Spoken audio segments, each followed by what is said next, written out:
안녕하세요. 반갑습니다. 오늘 참 좋은 날입니다. 하나님께서 저와 여러분의 가정에 준비하신 하나님의 은혜와 평강이 넘쳐나기를 예수님의 이름으로 축원합니다. 열왕기하 21장 10절로 26절에 있는 말씀을 중심으로 천년을 하루를 천년같이 지켜오신 하나님이란 제목으로 말씀을 나누고자 원합니다. 이 제목은 하나님께서 저와 여러분에 대한 어떠한 태도와 자세를 가지고 우리를 지켜보시는가를 하나의 단적으로 표현한 표현입니다. 그래서 천년을 하루같이 지냈다라는 말은 어떠한 얘기일까요? 일반적인 부분 속에서 어렵고 힘든 일들이 많았을 것입니다. 그런데 그 천년을 하루같이 지냈다고 하는 것은 바로 과거의 시간이 흘러간 모습을 보면서 마치 하루 같은 느낌이었다. 그러니까 행복한 시간이 되었다라고 말할 수가 있을 것 같습니다.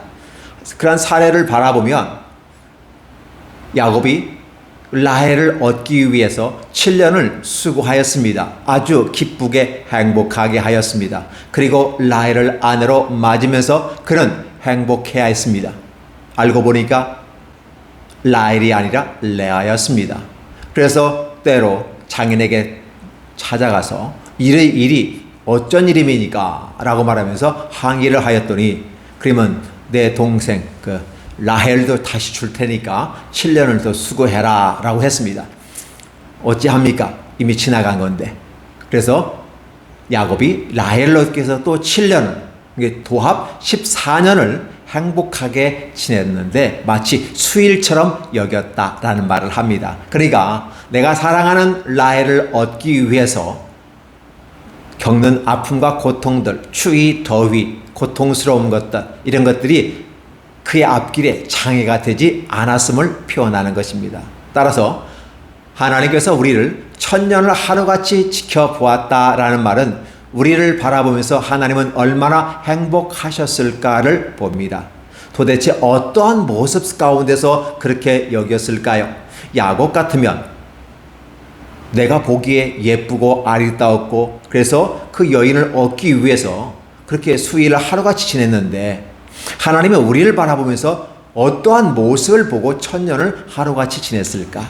아마도 하나님 앞에서 하나님의 말씀을 따라 준행하려고 노력하는 사람들 있었기 때문이 아닌가 생각해 봅니다. 성경에서는 보면 다윗이 바로 그런 사람이었다라고 말합니다. 물론 다윗도 일반 성정을 가진 자연인의 성정 속에 있었기 때문에 여전히 실수가 많았던 사람임은 분명합니다. 그럼에도 불구하고 그는 이렇게 말합니다. 내가 왕이 되려고 된 것도 아니고 하나님이 세워주셔서 됐는데 중요한 것은 뭐냐면 이 왕위가 내게 그렇게 중요하지 않습니다.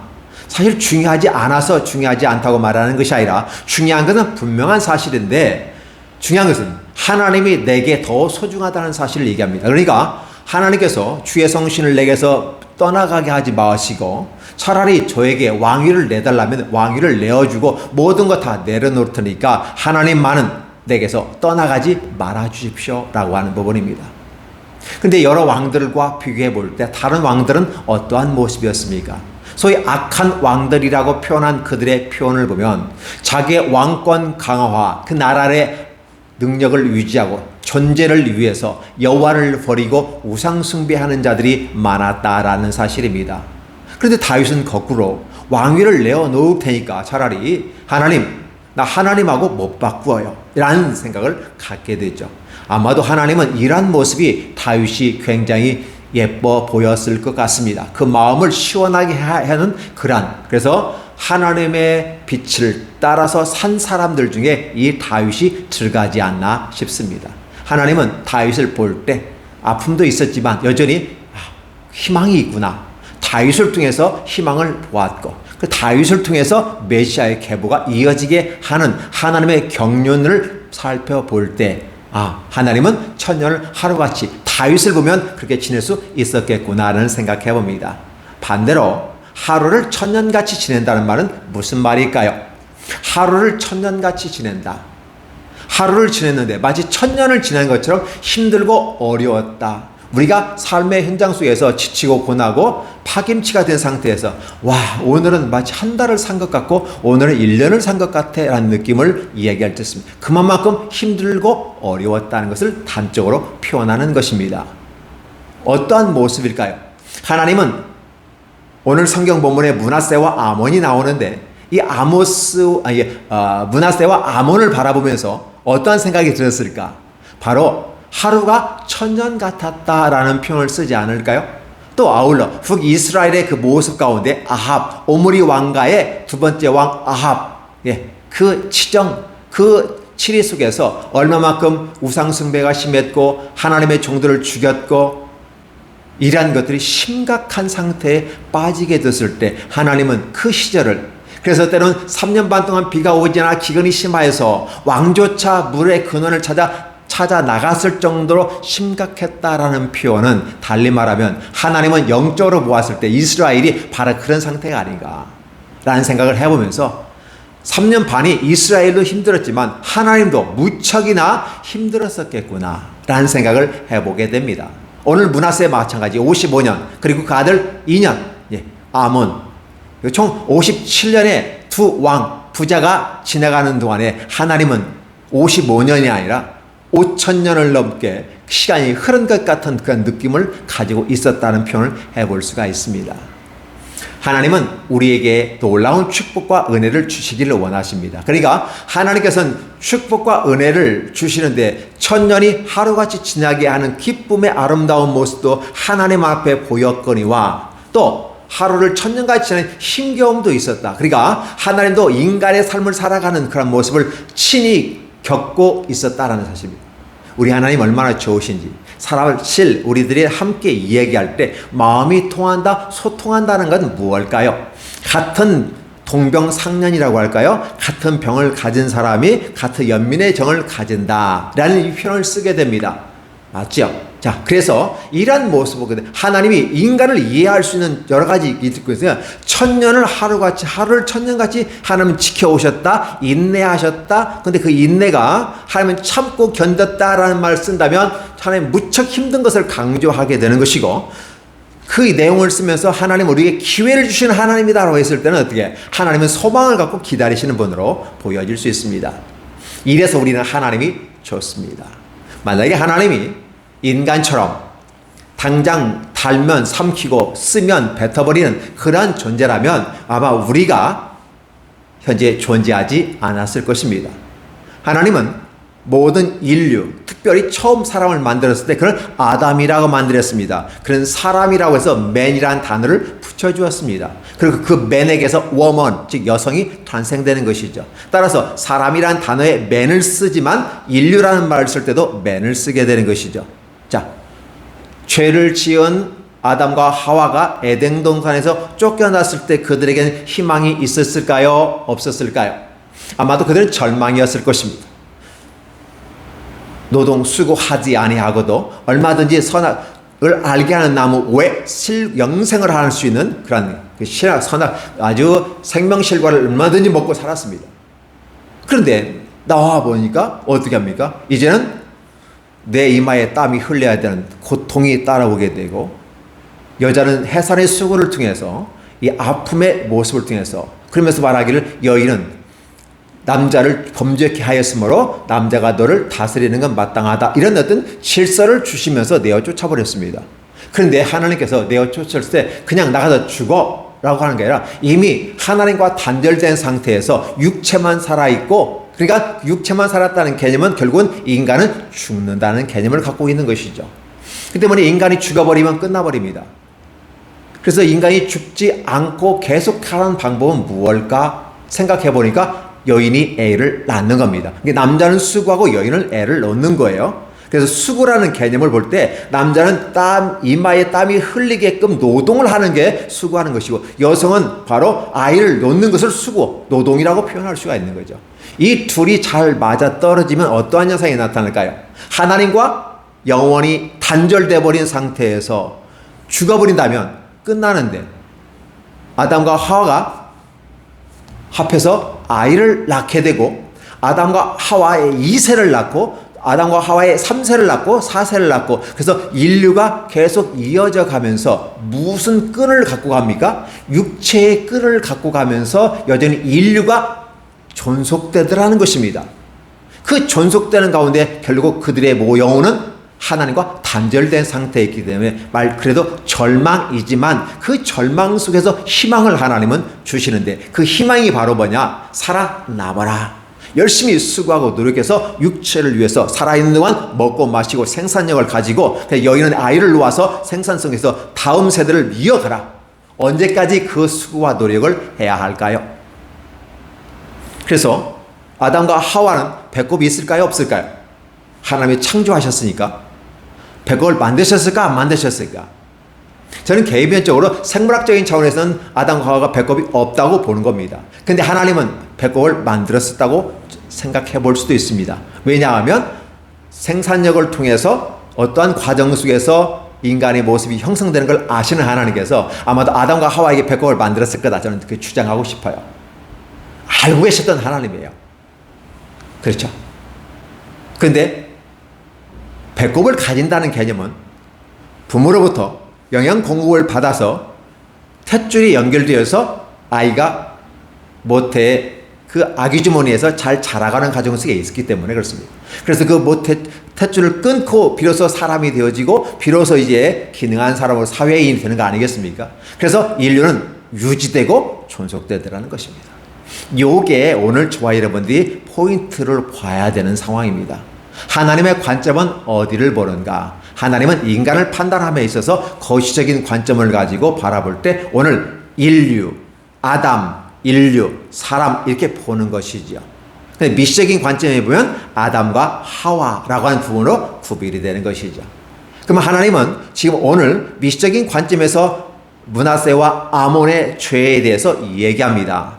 여호와께서 그의 종 모든 선지자들을 통하여 말씀하여 이르시되. 자, 모든 선지자라는 개념은 복수 개념을 얘기하는 것이고 복수라고 하는 동시대 속에서 많은 사람을 복수로 얘기할 수도 있지만 시간의 흐름, 연대기적인 흐름 속에서 과거의 선지자들과 현재까지 이르는 모든 선지자들을 다 통칭할 수 있다는 것입니다. 그러면 오늘 동시대에 사는 모든 선지자와 과거로부터 지금까지 이르는 모든 선지자들이 하는 말씀은 무엇이었을까라는 거죠. 그래서 여호와께서 말하는 가증한 일과 악을 그치고 이렇게 되는 것이죠. 그쳐야 되는 것이고 하나님의 말씀을 따라가야 된다. 우상을 섬기지 말아야 된다. 범죄에서는 안 된다라는 것을 가르쳤을 것입니다. 그런데 바로 모든 선지자가 그렇게 얘기했음에도 불구하고 미시적인 차원에서 므낫세와 아몬은 가증한 일과 악을 행함이 그 전에 있던 아모리 사람들의 행위보다 더 심하였고 그들의 우상으로 유다를 범죄하겠다라고 평가를 내려버리는 것입니다. 아모리 사람들은 누구입니까? 아모리는 창세기에 나오는 내용 중에서 있는데 당시 젖과 꿀이 가나안 땅을 차지하는 사람들이 있었습니다. 첫 번째 정복자들은 힘으로 그 땅을 차지했습니다. 1차 정복민이죠. 그리고 그들을 몰아내고 2차 정복민이 생기는데 바로 그들은 힘만 가지고 하는 게 지혜까지 겸비해서 그 첫 번째 정복한 그 나라를 부셔버리고 새로운 7개로서의 부족이 들어가서 나라를 세우게 되는 것입니다. 그 중에 대표성을 가지고 아모리 사람이라 표현합니다. 그들은 풍성한 농타를 짓고 그러다 보니까 풍요 속에서 풍요를 기원하다 보니까 이러한 것에 인간의 문화와 연관되어져서 말하면 플러스 마이너스 암컷과 수컷의 그리고 이의 성관계를 통해서 생산이 오는 것처럼 신들도 남자와 여자가 있는데 그들이 합해서 합궁을 하게 될 때 흥분이 되어지고 그로 말미암아 비가 온다고 여겨지는 것이죠. 그래서 만든 게 바알 종교, 아세라 종교인 것입니다. 그리고 가증한 일들을 하는데 어떠한 가증한 일들을 하느냐? 또 주변 국가들을 보니까 아들, 딸들을 불에 태워서 신에게 제물을 바치는 일들이 있었습니다. 마치 그래야만이 전쟁과 화가 재앙이 없어진다고 생각하고 있었던 것입니다. 이러한 일들을 했던 그러한 모습들이 바로 여기에 언급됩니다.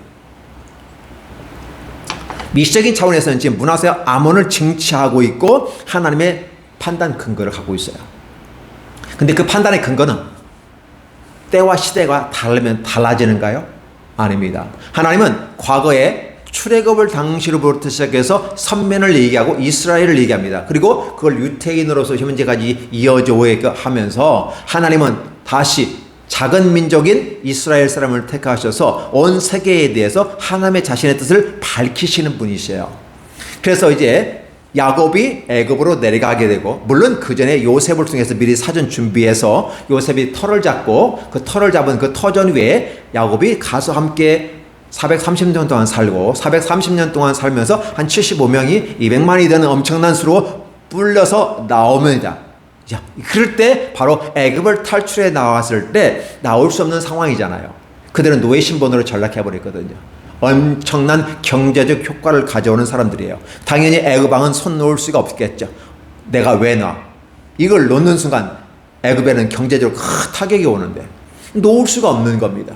이러한 상황 속에서 하나님은 바로 애굽의 10신들, 당시에 애굽 사람들이 섬겼던 10가지 신들을 재앙을 내려버립니다. 그리고 장자를 죽이는 재앙까지 내려버려서 진정한 신이 누구다? 여호와 하나님임을 보여주었고, 애굽 사람만 본 것이 아니라 이스라엘 사람도 함께 경험함으로써 진정한 신은 누구였구나, 진정한 승자는 누구였다? 여호와 하나님이었다 라고 보면, 나 여호와, 즉 출애굽에서 너희를 이끌어낸 하나님은 나 여호와인데 그는 유일한 하나님으로서 너희의 주제자가 되시고 너희의 소유자가 되고 너희의 구원자가 된다라는 사실을 가르치면서 언약을 맺어서 이끌어낸 것입니다. 그렇게 함으로써 바로 하나님의 선민들을 만들고 이끌어가면서 그 선민을 중심으로 천년을 하루같이, 하루를 천년같이 이끌어가는 역사가 성경의 역사입니다. 비록 우리의 직접적인 역사는 아니라 할지라도 바로 이 작은 민족을 통해서 하나님은 어떻게 역사하시는가를 보면서 온 인류에게 동일하게 적용시키려고 성경을 쓰게 하셨다는 것입니다. 이러한 과정 속에서 하나님은 지금 미시적인 차원에서 므낫세와 아몬을 심판하지만 거시적인 차원에서 보면 어디에서 심판을 시작합니까? 바로 출애굽 때부터 시작합니다. 그래서 하나님께서 이스라엘에게 바로 기준들을 주셨어요. 출애굽하면서 무엇을 주었습니까? 바로 10계명을 주었어요. 그 10계명을 달리 말하면 규칙이라고 얘기하는 것이죠. 그래서 성경에서 구약에서 보면 오늘 본문에서도 줄, 그죠? measuring line 해가지고 측정하는 줄, 그러면 플럼이라고 해가지고 줄을 달아서, 그러니까 건축을 하게 될 때 가로 세로를 하는 그 기준이 있어야 건물이 반듯하게 서는 거 아니겠습니까? 그래서 그 기준을 설정했다는 거예요. 그러니까 시대마다 기준이 달라지는 게 아니라 여전히 시대는 바뀌더라도 변함없이 기준은 동일한 건데, 여호와 하나님을 나 외 다른 신을 섬기지 말라. 그리고 하늘에 있는 별들이나 하늘에 있는 것들이나 땅에 있는 것들이나 땅 아래 물속에 있는 어떠한 형상이든지 만들지 말 것이며, 두 번째, 절하지 말 것이며 섬기지 말 것이다 라고 분명하게 못을 박았습니다. 나 외에 다른 신을 섬기지 말라고 하신 하나님은 구체적으로 어떻게 하나님 외에 다른 신을 섬기지 않는 것인가? 다른 신들의 존재는 무엇인가? 그것은 우상으로서 하나님과 비스무리하게 만든 것들인데 형식은 갖추었지만 실제 내용이 빠져버리는, 하늘 1월 성신이라든지 독수리라든지 땅에 있는 강한 코끼리라든지 사자라든지 호랑이라든지 이런 것들을 섬기는 모습들, 또 바다 가운데 있는 굉장히 큰 물고기들, 상어, 고래 이런 형상을 만들어 놓고 신으로 섬기는 것이라든지 이런 것들을 하지 말라라고 말하는 것입니다. 그렇게 함으로써 하나님은 기준을 정해 주시고 그 기준을 따라서 과거나 현재나 미래나 마지막 예수님의 재림하시는 순간까지 바로 measuring line, 이 측정하는 줄, 그렇죠? 그다음에 플럼, 이 추를 중심으로 수직과 수평을 맞추듯이 기준을 정해준 이 10계명을 통해서 저와 여러분을 평가하시겠다고 하는 것입니다. 그 10계명은 달리 말하면 삶의 규칙인 것이죠. 하라와 하지 말로 구별되는 것 같지만 왜 하지 말아야 되는지, 왜 해야만 하는지에 대해 설명해 주고 있고, 그 10계명은 달리 말하면 신약에 와서는 그것은 사랑이다라고 표현하면서 우리에게 쉽게 이 얘기를 해주고 있는데, 구약에서까지는 조금 의미가 어려워지어서 잘 이해를 못하는 것 같습니다. 궁극적으로 하나님을 사랑하고 이웃을 사랑하라고 하는 하나님의 메시지였는데, 하나님을 사랑한다면 당연히 우상을 숭배하지 않아야 되는 것이고, 인간을 사랑한다면 인간을 제물로 바쳐서는 안 되는 거 아니겠습니까? 인간은 섬기는 거죠. 사랑을 베푸는 것이죠. 그 외에 희생하는 모습에 따라야 되죠. 그래서 우리에게는 믿음, 소망, 사랑이 있을 것인데 이 믿음이라고 하는 것은 하나님을 하나님으로 우리의 주제로 우리의 구세주로 그분은 우리의 주인으로 우리가 모셔드리는 그죠? 그걸 바로 믿음이라고 하는 것이죠. 그러면 내가 하나님을 믿는 사람들은 바로 그 말씀을 순종하는 결과 그러한 입증을 하는 자료들이 필요한 것이죠. 또 사랑하는 자에게는 뭐가 필요하다? 섬김에 희생하는 모습이 필요하죠. 그래서 사랑을 온전히 이룰 수 있는 것이다. 좋은 것만 좋아하면 안 되는 것이고 안 좋은 것도 좋아하고 사랑해야만이 비로소 사랑을 한다는 것이죠. 이런 모습을 보여줍니다. 소망한다는 말은 뭘까요? 이 사랑이 웬만치 쉽지 않아요. 어렵습니다. 말로는 사랑한다고 얼마든지 말하지만 사실 섬긴다고 하는 것은 뭐예요? 상대방을 배려하는 것이고 그래서 말 한마디 하라도 더 조심스럽게 해야 하는 것인데 그런 것에 인내가 필요하죠. 화가 난다고 화를 낼 수 있지만 그래도 그걸 참아내는 것, 인내하는 것, 견뎌내는 것 이게 바로 그런 것. 바로 믿음, 소망, 사랑으로 우리에게 아름다운 보배를 주신 것입니다. 하나님은 오늘 지금 무슨 얘기를 하고 계시는 겁니까? 천년을 하루를 천년같이 지는 이 양가 감정 속에서 기쁨과 즐거움, 그렇죠? 행복과 슬픔의 이 두 가지 양가 감정에 교체하는 과정 속에서 여전히 저와 여러분과 함께하고 있었다는 것입니다. 근데 하나님의 평가는 첫 번째 모든 인류라는 공통점을 갖고 가요. 두 번째 미시적인 차원에서 한 사람 한 사람을 평가한다는 것입니다. 그래서 우주적 종말로 말하면 온 인류를 심판할 때 우주적 종말로 다가오는 것이고 그 다음에 바로 개인적 종말은 미시적인 종말로서 저와 여러분에게 심판을 하시는데 분명한 기준을 갖고 있다라는 얘기하면서 아합 때 즉 북이스라엘 멸망할 때도 그 측정글로 하고 있다. 즉 무슨 소리예요? 출애굽 때나 아합 때 북이스라엘 멸망하는 아합 왕가 그리고 북이스라엘 멸망하는 과정 그 오늘 남유다도 여전히 지금 멸망에 치닫고 있는데 여전히 동일한 가치, 동일한 기준, 동일한 측정에 의해서 평가하겠다고 얘기하고 있습니다. 하나님은 바로 그렇게 저와 여러분에게 얘기합니다. 우리 하나님의 심판의 평가의 그 기준이 그때그때 달라진다면 이것은 뭐 말이 안 되는 거 아니겠습니까? 이건 나중에 법정에 가서 사후에 공격당할 수 있는 게 많이 있어요. 그런데 하나님은 분명히 처음부터 끝까지 동일한 규칙, 동일한 방법, 그래도 하나님의 말씀과 율례와 규례라는 말로 얘기하고 그걸 구체적으로 말하면 십계명을 얘기하는 것이고 그 십계명은 곧 하나님 사랑과 인간 사랑이라고 하는 부분을 우리가 윤리 강령에서 뽑아낼 수가 있는데 이러한 과정 속에서 과연 네가 살았느냐 살지 못했느냐라는 걸 얘기하면서 결국은 평가를 합니다. 사람이 살면서 이 땅에 미시적인 차원에서 한 나라를 얼마만큼 다스렸고 무슨 결과를 맺었고 어떤 실수를 했다 이런 내용들은 역대 지락 즉 인간의 역사에 다 기록이 됩니다. 물론 마지막 종말에는 이러한 것도 다 사라져버리겠지만 어쨌든 간에 기록은 남아있는다는 것이죠. 이러한 것들 속에서 그러면 그들이 왜 그러한 결정과 그런 열매를 맺었나 그런 성과물을 가질 수 있었느냐는 걸 얘기하는 거죠. 그러면서 인간은 기본적인 부분 속에서 하나님이 없는 자와 하나님이 있는 자로 두 가지가 나누는데 하나님을 모신 자, 하나님을 수용하는 자, 즉 달리 말하면 믿음을 가진 자들에게는 하나님의 율례와 규례와 규칙을 지킨다. 또 다른 표현하면 어떻게 해요? 사랑을 하면서 인생을 살아가는 거다. 그러면 하나님이 좋은 평가를 내리겠지만 그렇지 않다면 하나님은 엄중한 평가를 내리는데 지금 유다에게 동일하게 재앙이 임하게 할 것이고 그 재앙이 임하는 그 특징이 뭐냐면 온 그 소리를 듣는 사람이 바로 귀가 땡 하는 그 팅이에요. 팅글이에요. 팅글 영어로 팅글이라고 하는데요. 그냥 굉장히 큰 충격을 받는다는 것입니다.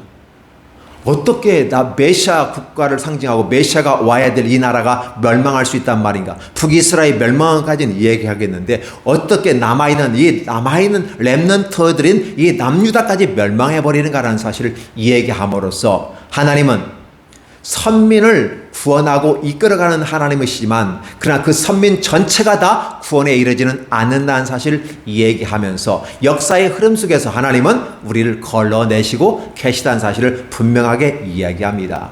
인생 살다가 그냥 가는 거야 라고 누군가가 얘기하지만 그 말에 속지 마십시오. 인생 그저 살다가 가고 죽으면 끝나는 게 아니라 한번 죽은 다면 정한 것이 있는데 심판이 있다는 것이고, 그 심판에 따라서 영벌이냐 영생이냐가 결정되는 것이기 때문에 인생 그냥 살다 간다고 말하지 마십시오. 그 말에 동의하지 마시고, 누군가가 그 말을 했을 때 분명하게 제동을 거십시오. 인생 뭐가 있냐라고 말하는데 인생 뭐가 있지요? 인생의 모습 속에서 당신이 하나님을 모셨느냐 모시지 않았느냐는 것은 굉장히 큰 하나의 기준점이 되는 거기 때문에, 하나님을 모시고 안 모시는 것은 여러분의 선택이지만, 그러나 중요한 것은 하나님을 모시지 않은 자에게는 영벌이 따르게 되는 것이고 모신 자에게는 영생이 따른다는 사실입니다. 영생을 따르는 사람들은 이 소리를 들으면 행복해할 것입니다. 그런데 우연히 한번 설교 한번 듣고 싶다고 해서 들어봤는데 내가 예수님 믿지 않는데 나에게 예수님이 없으니까 나는 영벌을 얻어간다 생각하니까 나 이 설교 잘못 들은 것 같아 하고 도망가 버릴 수도 있습니다. 그러나 지혜로운 자는 이 말을 들었을 때 깨달을진저 복 있는 자는 귀가 있는 자이고 들을 귀가 있는 자입니다. 그래서 오늘 이 말씀을 듣는 자가 이 말씀을 듣고 마음에 회개를 하거나 이 마음에 인지를 해서 마음에 각성을 하게 된다면 그 사람은 복이 있는 사람인 것입니다. 하나님께로 가는 유일한 길이고 아름다운 길입니다. 우리 하나님은 참으시고 인내하시는 분이시지만 우리에게 또 기회를 주시는 분이시다 라는 사실을 시작하면서 말씀드렸습니다. 천년을 하루같이 하나님은 우리에게 기회를 주십니다. 그리고 하루를 천년같이 인내하시는 분이십니다. 인류 역사가 길게 연결되었습니다. 이것은 무슨 뜻일까요? 바로 하나님은 인내하시면서 인간에게 기회를 주고 있다라는 사실입니다. 그런데 이 일을 누가 알겠냐? 이 일을 누가 알겠냐는 거예요. 누가 이 일을 알아서 하나님의 마음을 시원하게 하며 하나님의 원하시는 그 방향으로 함께 파트너십을 가지고 갈 수 있겠느냐고 묻는 것입니다. 여러분, 이 말씀을 들으십니까? 여기까지 이 말씀을 듣는 사람들은 복이 있는 사람이고 들을 귀가 있는 사람인데 복이 있는 귀를 가진 사람들인 것입니다.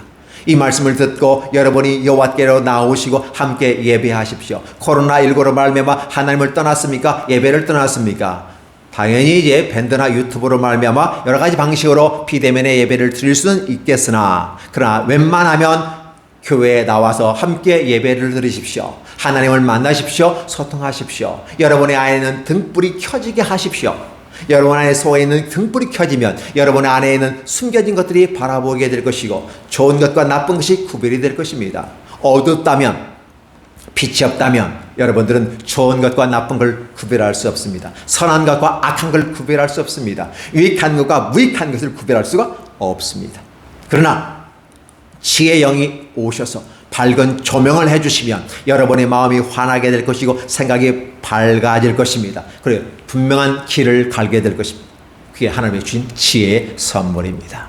오늘 성경은 바로 므낫세와 아몬의 심판을 얘기하고 있으면서 늘 얘기하는 뭐냐면 바로 이 므낫세와 아몬의 행위가 지금만 있는 게 아니었다는 사실을 얘기하면서 출애굽 때에도 고라와 나단과 아비람 온 그 일당들이 모세와 아론을 대적했다. 물론 그들은 루벤 지파였고 레위 지파였습니다. 그 12지파 중에 리더급에 해당되는 사람이었어요. 그래서 반대하고 그래서 대적하는데 바로 모세와 아론을 대적한 것이 아니라 그것이 하나님을 대적하게 되는 것이죠. 그렇다면 모세와 아론이 과연 하나님의 입장에 섰는지 안 섰는지 하나님이 입증을 해주시거든요. 하나님이 모세와 아론을 선택해서 하시겠다고 분명히 표현해 줬는데도 여전히 루벤 지파와 레위 지파들이 들고 일어나서 대적하게 되는 모습에서 바로 출애굽 때부터 재앙이 시작됐고 금송아지 만드는 사건들, 우상송아지 사건들, 이런 모든 것들이 바로 그들과 연관되어 있더라는 사실이죠. 이런 모습들을 바라보면서 인간이 어떻게 악한 모습으로 왔는데 하나님은 참고 이끌어갔다. 그래서 하나님도 사실은 안 참으려고 그랬어요. 하나님도 안 참고 그냥 바로 모세를 통해서, 모세의 후손을 통해서 이렇게 하겠다, 내가 다 쓸어버리겠다라고 하나님은 화가 너무 났어요. 그때 모세가 뭐라고 합니까? 하나님 지금 무슨 일을 하시려고 합니까? 지금 개망신 당합니다 이거. 하나님이 선택해놓고 다 죽여버리고 자기 마음대로 이랬다 저랬다 한다고 하면 누가 하나님을 믿고 따르겠습니까? 하나님 생각해 주세요. 하나님 사랑이 많으시고 좀 기회 주십시오. 다시 한번 봐주십시오. 그래서 모세가 사정 해가지고 결국은 이스라엘을 멸망시키지 않고 하나님이 참고 가는 거예요. 그래서 내가 모세가 한 이 기도 때문에 내가 견디고 이기는 거야. 참고 있는 거야. 그래서 천년을 하루를 천년같이 그 기준이 뭐냐? 모세가 그렇게 한 거야. 근데 그 모세는 누구를 지칭합니까? 앞으로 오실 메시아를 얘기하는 거잖아요. 그래서 앞으로 오실 메시아가 그렇게 하나님 앞에서 인간들을 위해서 중보기도 하시고 함께 위해서 기도하시는 분으로 표현되고 있다는 사실을 이야기하면서 온 인류에 대한 우주적 종말을 맞이하면서 온 인류를 하나님은 함께 다가가면서 예언하고. 그래서 지금 므낫세의 죄는 므낫세의 죄가 아니라 온 인류의 죄가 지금 이렇게 가고 결국은 인간의 죄는 이거로 말하면 멸망할 것이다 라는 사실을 분명하게 밝혀줌으로써 새로운 삶의 생각을 도전을 가지도록 저와 여러분에게 기회를 주시는 것이죠. 얼마나 힘들었으면 그 아몬의 아들 요시아가 왕이 되긴 되지만 요시아가 엄청난 계획을 마치 히스기야 그 증저주부저 한 것처럼 해보려고 노력하고 했습니다만은 결국은 나라가 기울어져 가고 있더라. 왜? 하나님이 더 이상 내가 이 나라를 놔두지 않겠다. 사마리아를 엎어버린 것처럼 엎어버리겠다. 마치 이 접시를 닦아가지고 비누칠한 다음에 딱 해서 설거지한 다음에 딱 엎어서 물 빠지게 놓는 것처럼 엎어놔 버리거든요. 원래 그릇이라고 하는 정상적으로 놓아야 되는 거 아니겠습니까? 그럼 설거지한 상태에서 놓을 때는 어때요? 엎어버리다. 그렇죠? 그걸 업사이드 다운에 딱 놓는다는 거죠. 그 정도 하면 뒤 엎어버리겠다. 그러니까 남은 자, 유다마저도 엎어버리겠다. 달리 말하면 하나님의 백성이고 선민이고 구원받는 사람들이라 할지라도 하나님의 말씀의 기준을 선에서 벗어난 자들에게는 마지막까지 이르는 그 과정 속에서 다 쓸어버리겠다. 40여 년 동안 적과 꿀이 있는 땅에 들어가기까지 여호수아 칼렙 이후에 하나님 앞에 대적하고 불신앙을 하던 20대 이상의 사람들은 사마리아 그 사막이라는 그 광야 속에서 다 죽어버렸어요. 다 죽은 다음에 뺑뺑이 돌려서 40년 만에 그때 당시 20세 이하와 여호수아 칼렙만 가나안 땅에 들어갔다는 사실을 여러분 기억하십니까? 이 내용이 오늘 똑같은 내용을 함께 합니다. 그러니까 하나님은 지금 하나님도 이제 지쳤나 봐요. 내가 기회를 주고 참고 견디는 것도 이제 한계점에 이르렀다. 한계점에 이르렀다. 이제 더 이상 남유다마저 내가 쓸어버리겠다. 결국은 뭐냐면 인간이 세운 왕권에 의해서 어떠한 것이 이루어지지 않는다. 인간에 의해서 인간의 문화에 의해서 왕권을 세워달라고 세워지긴 세워졌고 분명히 내가 약속을 했어. 그럼에도 불구하고 그래도 좋으니까 우리 왕을 세워달라고 해서 세워줬는데 인간의 역사를 바라봐라. 너희가 인간의 왕을 세워놓고 하는 모든 행위가 어떠냐? 진정한 왕은 여호와 하나님이 왕이시다는 걸 너희가 인정하면 좋겠구나. 진정한 메시아, 진정한 왕은 메시아가 진정한 왕으로 오실 것이다. 따라하니까 진정한 메시아가 오니까 돼요. 과거의 왕의 제도는 다 없어져야 되기 때문에 북이스라엘도 멸망했고 남유다도 멸망시켜버리는 거죠.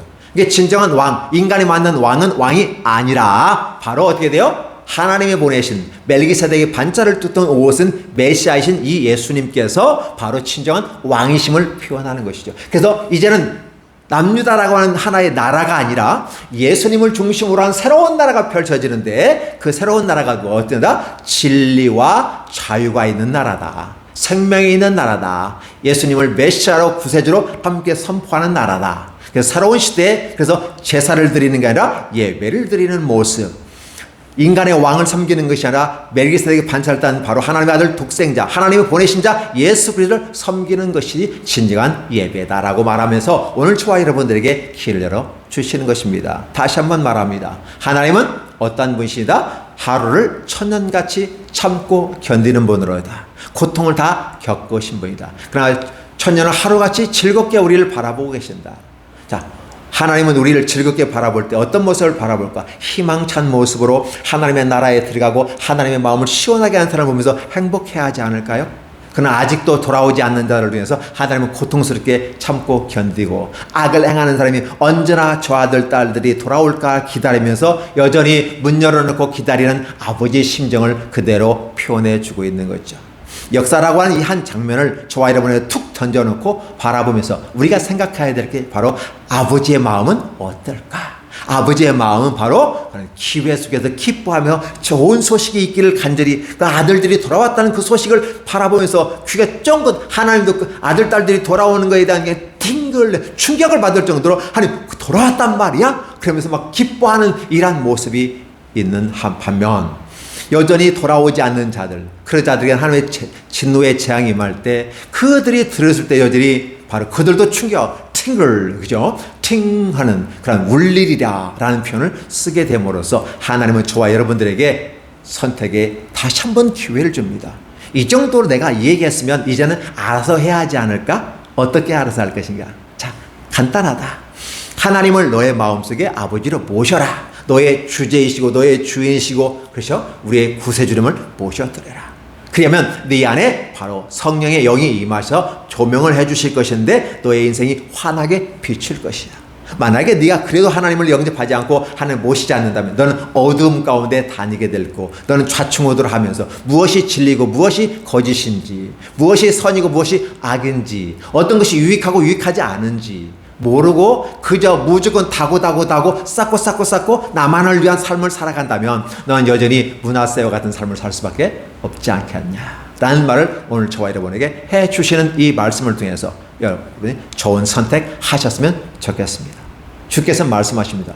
하나님과 그의 보내신 자 예수 그리스도 이 메시아를 믿는 자에게는 영생이 있겠거니와 그러나 그를 무시하고 믿지 않는 자에게 영벌이 따른다는 요한복음 3장 16절을 기억하시면서 오늘 저와 여러분이 영생에 함께 그래서 너희는 살기 위해서 하나님의 말씀을 듣고 그 말씀을 순종해 감으로써 네가 기독인임을 그리스도임을 증명하고 사랑의 희생을 통해서 얼마든지 너의 삶을 입증해 가고 하나님을 향해 인내하는 모습 가운데 멋있는 기독인으로 그리스도로 살아가기를 간절히 원한다라고 주님은 말할 것입니다. 자, 함께 일하는 모습 가운데 나아가기를 예수님의 이름으로 축원합니다. 기도합니다. 하나님 감사합니다.